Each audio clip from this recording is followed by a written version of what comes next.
I knew the way, I would take you home. Hi everybody, day 29, quarantine history. Just a few things real quick. I hope you had fun with the Oregon Trail game.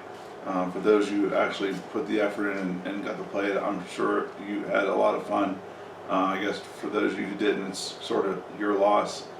But like I said, those of you who played it, I'm sure it was pretty fun. We're gonna move on. We're running out of days, and so I definitely want to at least get this one unit test in. If you don't know by now, I think you will be informed shortly that participation is going to be part of your fourth quarter grade. And so I went in earlier today and caught up to everything where we are now, the grades. If you don't have it done, I've zeroed it out. But that's going to be part of your grade. So if you have friends who have decided, or who are just telling you, hey, listen, I got a 60%, I'm going to pass, and they're doing as little as possible, maybe you should get on the Snapchat or Twitter or whatever you're doing and let them know that it's not going to work out well for them. And so that's that. We left off here on the Oregon Trail. A lot of challenges. If you played the game, you know that. I think one of the interesting things about the Oregon Trail is the Indian issue. I think most of us would assume that Indians, right off the bat, attacked wagon trains and those things, and I'm sure that happened in cases. For the most part, though, Indians were actually really, really helpful to the wagon trains. They acted as guides. They acted as messengers between trains. They traded with the trains. They traded food they had, but for the most part, they were very helpful. Not because they really thought that white guys are great and they were going to give them a hand. Their biggest motivation for helping the whites in wagon trains crossing the Great Plains was to get them off their land. The sooner they could get this wagon train away from them, the less chance those people would look around and say, hey, this is a good place, we'll stop here. Less chances they had of stealing from them, less chances they had of giving those people diseases. And so for the most part, Indians were relatively helpful, but not for the reason you would assume. They wanted these white people off their land as soon as humanly possible. People that are going to arrive safely in Oregon and California are going to find good farm land, a good climate. Like I said, it's like here in western Pennsylvania. I mean, obviously California is extraordinarily popular. Oregon's and Washington are pretty heavily populated places.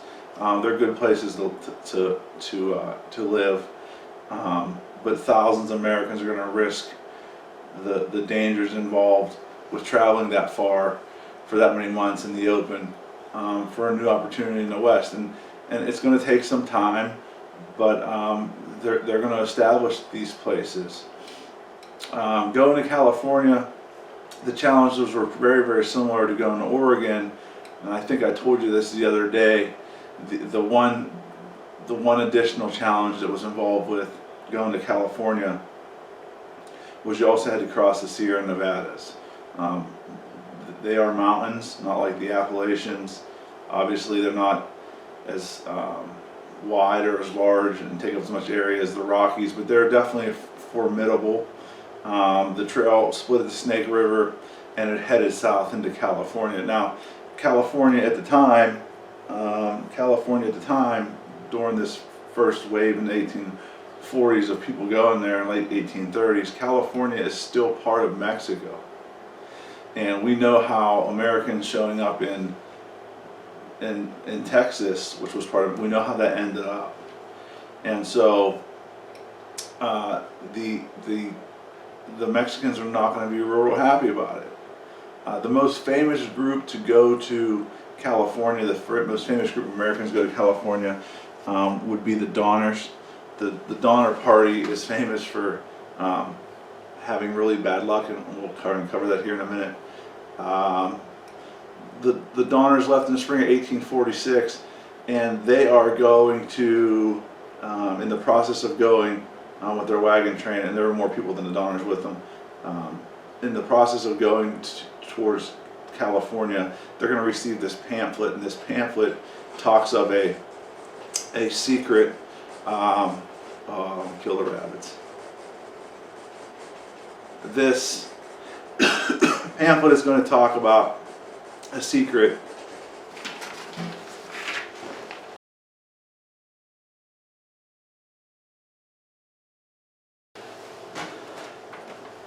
sorry, of course I won. This pamphlet is going to talk about a shortcut to California. Interestingly, the guy that wrote the pamphlet heard about it from somebody else, and he's never actually attempted to travel there with this shortcut that he presumably knows about.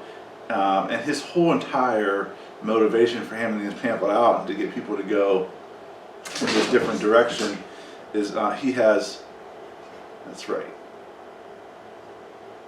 he has ambitions of creating a new way post, or a place for where people are going to cross the mountains and show up at his place where they're going to need food and supplies and all these things, and he has ambitions of making money that way. So the Donners are going to read this pamphlet, and they're going to assume that it's really a shortcut, and they're going to follow it. They become trapped in the snow in the Sierra Nevadas in 1846, and in the winter of February 1847, they're going to be rescued, sort of. So I'll put this up on the screen for you. I'm going to read this real fast. I just think it's interesting. Here's the story of the Donner Party. This is one of the guys. This is one of the guys who is going to help get them out of there. All right. So this is in your notes, and I'll put it on the screen. You'll see some highlighted stuff on the screen when I put it up there. That's for class when I have you read. Excuse me, but this is a guy that was part of the rescue mission. It says, a horror revived, the ghastly tale of the suffering of the Donner Party, their provisions gone, they had to live on the flesh of the dead. You see where this is going, correct? No, they weren't zombies. The old St. Charles, a relic of the war days, located on Pennsylvania Avenue under the very shadow of the Capitol at present, shelters a man reputed to be the sole survivor of the gallant band of pioneers who, in the severe winter of 1846-1847, fought their way over the snow-covered Sierras to reach the remnant of the ill-starred Donner band of emigrants. His name is Riley Moultrie. He was a stalwart, large-framed man, though his broad shoulders are somewhat bent with age. His massive head, like Brooks's, is covered with the growth of very white hair, while the lower portion of his face is hidden by a heavy white beard which falls upon his breast. A pair of honest blue eyes light up a rugged countenance, always pleasant and at times positively beaming. The old man is modest and hung back diffidently when approached by the correspondent and asked for a brief sketch of that awful episode in California history. Moultrie finally thawed, however, and in his own simple homely style told the story. Me and the old lady, he said, crossed into California just ahead of the Donner Party. We knew they were behind us, and on getting to Sutter's Fort, told the folks there it might be best to send out provisions and a guide to see him safely across the division. I'm just going to pause here real fast. In your notes coming up here, most people who initially, early on, come into California come out of the Sierra Nevadas, and they end up at Sutter's Fort. He was a Swedish immigrant who was given permission by the Mexican government to build a colony there. So people would come out of the mountains, and he had shovels, he had seed, he had oxen, he had horses, he had things you would need once you got there. So this guy here is in front of them. He knows they're starting to fall behind. He comes out of the mountains with his old lady, his wife, and he tells the people at Sutter's Fort, hey, listen, there's some people up there. You might want to send up some food and some help to get them. Sorry, I turned the page. General Sutter This is in October. General Sutter sent out Mr. Stanton and 2 Indians with pack mules and provisions, and this was in October of 1846. So October, November, December, January, February, 4 months later. In February, we got word at the fort of the fix in which the Donner Party was on the other side of the mountain. I went down to Monterey to see Commander Sloat. He told us to go ahead and the government would see that nothing was lost. And so you'll find out here in a minute, they did send someone to help them, but it never got there.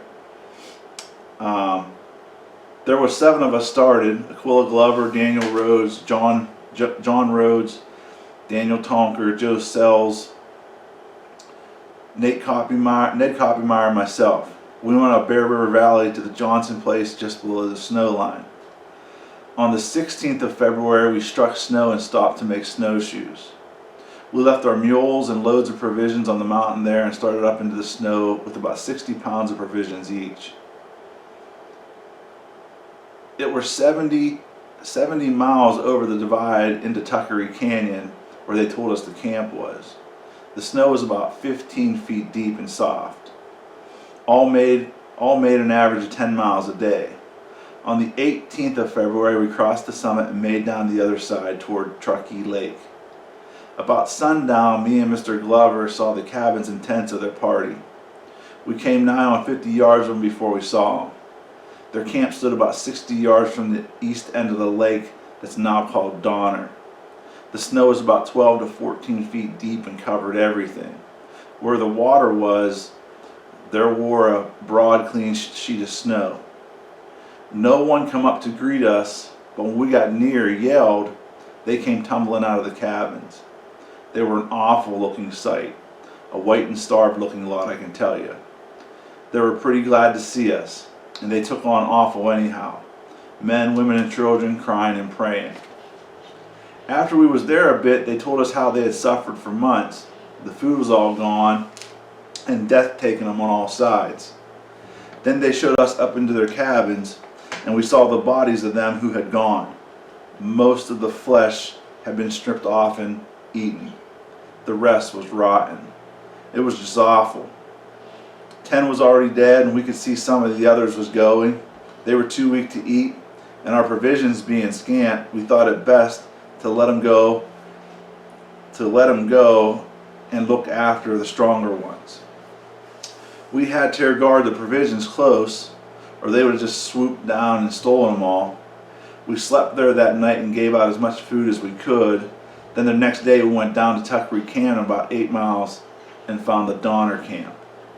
We took 21 of them, mostly women and children. The strong ones we chose as we couldn't get the weak ones across. They were bound to die, so we left them. It was pitiful hearing them cry to us, but we had to go. It was sure death to stay there. We had good luck all the way over the divide, and we had gone over in soft snow, and our tracks had frozen hard, giving us a clear trail back.